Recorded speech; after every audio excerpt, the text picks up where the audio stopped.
बहुत बच्चों को ये जानकारी है, क्योंकि राष्ट्रगान प्रतिदिन होता है, सुबह असेंबली होगा तो राष्ट्रगान होगा, लेकिन ये चीज़ भी इंक्लूडेड है।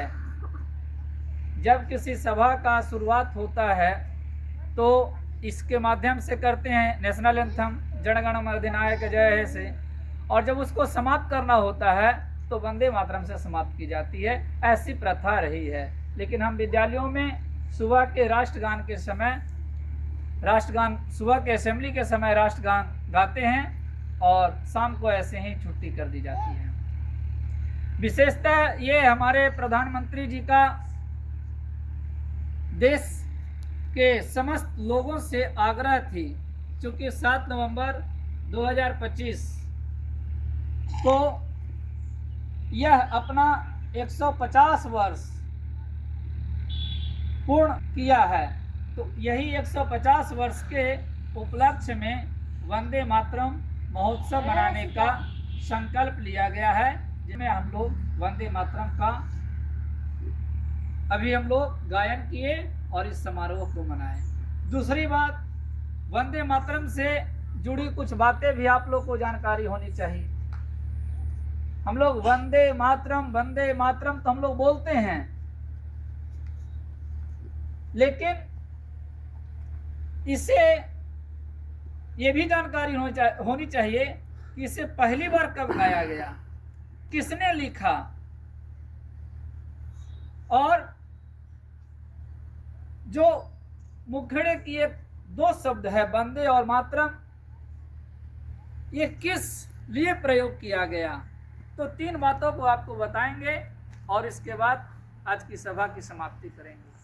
वंदे मातरम के जो रचयिता हैं, जिन्होंने इसकी रचना की है, उनका नाम है बंकिम चंद्र चटर्जी। क्या नाम है? बंकिम चंद्र चटर्जी। हाँ, उन्होंने वंदे मातरम लिखी। हालांकि वंदे मातरम का ये मुखड़ा सा है जो 65 सेकंड में गाई जाती है, जबकि राष्ट्रगान 52 सेकंड में गाई जाती है। और ये बहुत बड़ा है, वंदे मातरम।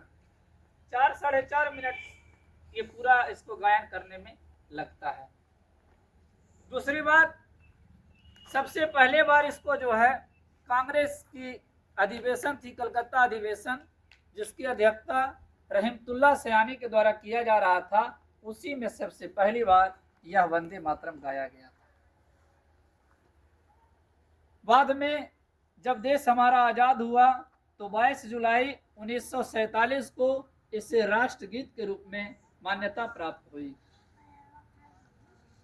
और तब से हमारे देश का राष्ट्रीय गीत, अभी आपको पढ़ाए हैं, बताया कि हमारे देश का राष्ट्रीय पक्षी क्या है। क्या है राष्ट्रीय पक्षी? मोर है। इसी तरह हमारे देश का जो राष्ट्रीय गीत है वो है वंदे मातरम, और हमारे देश का राष्ट्रीय गान जब हमारा देश स्वतंत्रता का संघर्ष कर रहा था तो उस समय क्रांतिकारियों में जोश भरने के लिए, युवाओं में जोश भरने के लिए इस नारा का प्रयोग किया जाता था, वंदे मातरम, वंदे मातरम, वंदे। और आज भी हम जब कोई जुलूस निकालते हैं या कभी कोई विरोध प्रदर्शन करना होता है तो साहस और शौर्यता को बढ़ाने के लिए भी हम इस उद्घोष का जयघोष करते हैं, वंदे मातरम, वंदे मातरम। तो इस तरह से तीनों बातें आपको बताए, किसने लिखा, कब गाया गया, क्यों मनाया जा रहा है, और वंदे मातरम को नारे के रूप में प्रयोग किया जाता है। ठीक है, एक बार जोरदार ताली बजाइए।